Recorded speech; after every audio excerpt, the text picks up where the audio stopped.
सूर्य अस्त के समय घर की बहू, बेटी, घर के गऊ, घर की गाय भी, यहां तक कहते दूध भी, लक्ष्मी भी शाम के समय किसी को ना दीजिए। बहू बेटी भी किसी के यहां शाम के समय ना जाए। हमारे घर की लक्ष्मी हमारे घर में रहे। संध्या का समय ऐसा होता है, शाम का समय, कि गाय भी चरकर घर की ओर आ जाती है, गौएं भी अपने ठिकाना पाती हैं, पशु पक्षी। पर एक आज का फैशन ऐसा हो गया राम, ये बेटियां, ये बहुएं अपनी सहेली को फोन लगाकर कहती हैं कितनी बजे चलेगी? 5:30 तक चलते हैं शाम के समय। आओ ठीक है। शाम के समय घर छोड़कर रुपया खर्च करने के लिए जा रहे हैं। या शास्त्र कह रहा है शाम के समय तो भिक्षुक भी अगर मांगने आए तो ना दिया जाए। दहली पर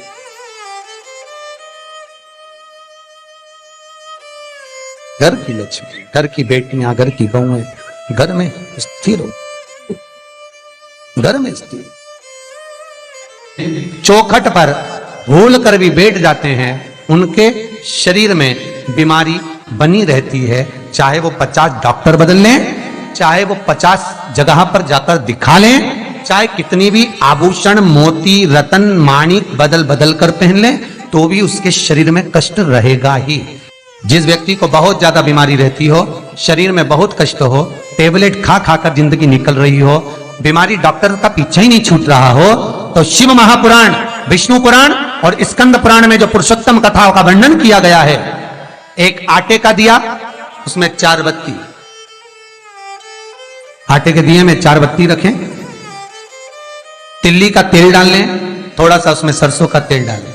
महाराज घर के बाहर, अर्थात घर के अंदर के बाहर जो चौखट होती, चौखट से थोड़ा सा बाहर, बिल्कुल चौखट पे नहीं बैठना, थोड़ा सा बाहर, 9वीं तिथि के दिन शाम के 6 से 6:30 के बीच में 21 बार जो व्यक्ति बीमार रहता है उसके सिर से नीचे की ओर श्री नरसिंह भगवान का स्मरण कर कर, जिस अधिक मास में जिस तिथि को उतारा कर रहे हो उस तिथि का नाम लेकर, उस अश्विन अधिक मास का नाम लेकर, जो व्यक्ति का उतारा कर रहे हो उसका नाम और गोत्र लेकर 21 बार जो उतार कर उस दिए को घर के ही चौखट पर रख देता है, उस व्यक्ति की बीमारी छूट जाती है महाराज। वो रोगीला नहीं रहता, रोग से ग्रस्त नहीं रहता, दवाई गोली उसकी छूटती है। कभी ये डॉक्टर को दिखा लो, कभी वो डॉक्टर को दिखा लो, कभी यहां दिखाओ, कभी वहां दिखाओ, उससे छुटकारा मिलता है। 9वीं तिथि चाहे शुक्ल पक्ष की हो चाहे कृष्ण पक्ष की हो, दसवीं की रात्रि के 12 बजे या 10वीं की रात्रि के 12 बजे घी का दिया हथेली में रखकर दरवाजे के बाहर उस दिए को हथेली में रखकर चंद्र का दर्शन रात्रि के 12 बजे दिए की लो में चंद्र का दर्शन करते हैं, उससे ज्योत प्रबल होती है महाराज। या तो होगा वो 9वीं की रात्रि 12 बजे या 10वीं की रात्रि की 12 बजे चंद्र का दर्शन, दीप घी का हाथ में जलाकर, नाम गोत्र अपना बोलकर, नरसिंह भगवान का स्मरण कर कर, अश्विन अधिक मास का स्मरण कर कर, ज्योति में चंद्र का स्मरण कर कर दर्शन किया जाता है। नेत्र कमजोर हो तो उस दिन 3 या 4 दिन में ज्योतियों का क्रम बढ़ना प्रारंभ होता है। वैसे तो 15 दिन का लिखा है, पर शिव महापुराण कहती है 3-4 दिन का क्रम बहुत बढ़ता जाता है। प्रबलता की हिंदू धर्म में शास्त्र प्रमाणित कहता है महाराज, तुलसी का दल, बेलपत्र, दुर्वा, शमी का पत्र अगर नख से तोड़ दिया जाए तो भगवान को समर्पित नहीं हो। शिव महापुराण तो यहां तक कहती है कि कोई से भी महीने में, कोई सी भी घड़ी में, कोई से भी पल में अगर आपने नख से कोई सामग्री तोड़कर भगवान को समर्पित करी है, भगवान उसको स्वीकार नहीं करता, स्वीकार नहीं करेगा। कईयों की आदत रहती है तुलसी का दल भी तोड़ेंगे तो नख से तोड़ देंगे, डंडी नख से तोड़ देंगे, बेलपत्री की डंडी नख से तोड़ देंगे, नहीं स्वीकार।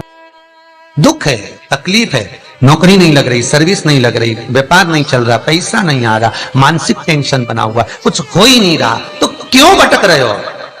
वहां गए, उनसे पूछ लिया अंगूठी बता दो कौन सी पहन ले, वो वाली अंगूठी पहन लो, ये वाला नथ पहना, वो पहन लिया, पुगराज पहन लिया, मोती पहन लिया, नीलम पहन लिया, पन्ना पहन लिया, गौमेद पहन लिया, सब कुछ पहना।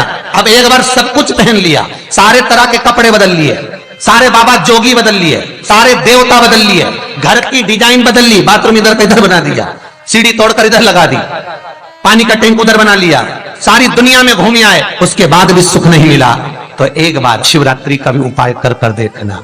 शायद मुझे उम्मीद है जिंदगी भर तो दुख झेलोगे नहीं, सुख इतना झेलोगे, सुख का अनुभव इतना होगा कि दुख कहां गया मालूम ही नहीं पड़ेगा। ये मुझे उम्मीद है, मेरे विश्वनाथ की कृपा अगर हो गई, बस उसका अनुमोदन करो,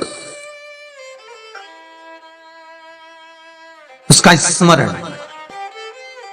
5 बेर बोर जो खाते हैं, खाते हैं ना बेर, जो बाजार में आते हैं, बोर जो आते हैं खाने वाले, 5 बेर, 5 जौ जानते हो, वो जौ हवन में डलती है, 5 जौ, 5 श्वेत पुष्प, 5 कमलगट्टे, 5 काली मिर्च, अपनी कामना कर कर ठीक दोपहर के 12 बजे अश्विन अधिक मास की शिवरात्रि के दिन भगवान शंकर के शिवलिंग पर चढ़ाओ, झोली पसार का निवेदन करो और बाबा को 11 दीप, घी के दिए 11 शिव जी के सामने जला दो। वापिस आओ, शाम के समय जाकर एक चौमुखी दिया भगवान शंकर के मंदिर के सामने चौखट के बिल्कुल बीचों बीच सम्मुख में जलाकर आ जाइए। जिंदगी में कभी दुख नहीं मिलेगा, ये विश्वास रखना, शिव पूर्ण देगा, कभी खजाने में कमी नहीं आ सकती, भंडार वो भरेगा। दुख नहीं, तकलीफ नहीं, कष्ट नहीं। किसी पुराण में कोई उपाय नहीं लिखा, केवल कुछ पुराण है। शिव महापुराण में तो बहुत उपाय हैं साहब, स्कंद पुराण, नर्मदा पुराण, लिंग पुराण, इन पुराणों में बड़े सुंदर सुंदर उपाय जो लिखे गए, उसको बस समझना है, उसको केवल अपनी जिंदगी में उतारना है। रोग हो गया गुरुजी, बहुत दुखी हैं, बीमारी ने, कैंसर ने घेर लिया, किडनी लीवर खराब हो गया, हम तो त्रिजुगी नारायण भी ना जा सकते, हम पांडुकेश्वर भी ना जा सकते। आप तो ऐसा उपाय बता दो जो घर में कर ले, बताऊंगा, उसका भी उपाय बताऊंगा। कैंसर, किडनी, लीवर, क्या अकाल मृत्यु वो मरे जो काम करे चंडाल का, काल उसका क्या बिगाड़े जो भक्त हो महाकाल का। क्या करेगा काल भी। कलकत्ता में बताया था मोदी परिवार का एक चरित्र, कलकत्ता में वर्णन किया था महू का एक चरित्र, कि मरकर भी जिंदा कर देता है वो देवाधिदेव महादेव हो सकता है, जो मृत्यु पर भी विजय प्राप्त कर सकता है वो देवाधिदेव महादेव हो सकता है, जो यमराज को भी मार दे वो देवाधिदेव महादेव हो सकता है। सब्सक्राइब करें। वर्तमान, भूत, भविष्य सारे कालों का जो स्मरण कर ले वो त्रिकालदर्शी केवल विश्वनाथ ही हो सकता है। मेरा शंभु, मेरा शंकर, मेरा त्रिकालदर्शी, मेरा कैलाशी, मेरा विनाशी, और दूसरा नहीं। श्री शिवाय नमस्तुभ्यं, श्री शिवाय नमस्तुभ्यं, श्री शिवाय नमस्तुभ्यं।